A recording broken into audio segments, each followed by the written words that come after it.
राजगुरू भगतसिंग सुभाषचंद्र बोसांसारखा त्या ठिकाणी रत्नांच्या खाणींना त्या ठिकाणी जन्म देत आहे, वाढवत आहे. कशामुळे मायबाप? शिक्षणामुळे, फक्त शिक्षणामुळे. शिक्षण घ्या. शिक्षण हा एक धर्माचा अंग आहे. जर आमच्याकडे शिक्षण असेल तर निश्चितच आमच्यामधला हा जो काही असलेला द्वेष भाव आहे तो नष्ट होईल. आणि ज्या संतांना खरा धर्म त्या ठिकाणी अपेक्षित आहे तो खरा धर्म या त्या भूमीवर त्या ठिकाणी सर्वत्र विस्तारला जाईल. मायबाप, खरा धर्म विस्तारला जाईल. तो खरा धर्म आहे जिथे समसमानता आहे, जिथे भेद नाही आहे, तीळ मात्र भेद नाही आहे. बघा, माझ्या राजाला आग्र्याच्या कैदेमध्ये असताना बंदिस्त केलेला आहे. ज्या रामसिंगावरती राजपूत समाजाचा असलेला आमचा रामसिंग, आणि या रामसिंगावरती राजाच्या संरक्षणाची जबाबदारी आहे. त्या अवस्थेमध्ये राजाने रामसिंगाला सांगावं, रामसिंगा, माझी रक्षणाची जबाबदारी तू जुगारून दे. राजाला रामसिंगानं सांगावं, राजा, अहो पिताश्रींचा आदेश आहे, कसं चालेल तुमची रक्षणाची जबाबदारी सोडून? रामसिंग, तू ऐकतोयस? माझी रक्षणाची जबाबदारी सोडून दे. का? रामसिंगाला माहित नाही. नंतर रामसिंगाला कळालं.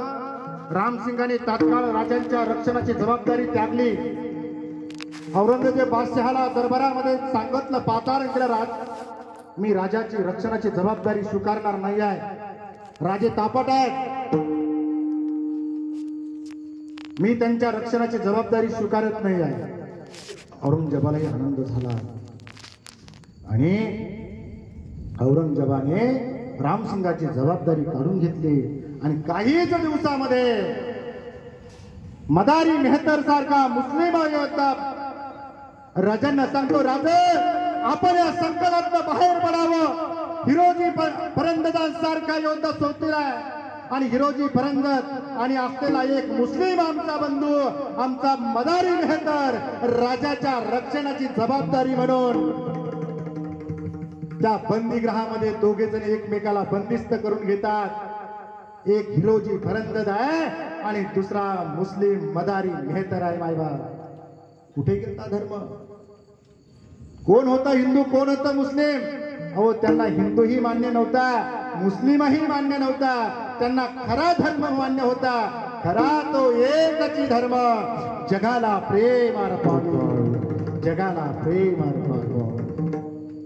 काय केलं यांनी माहित आहे? त्याला काय म्हणतात?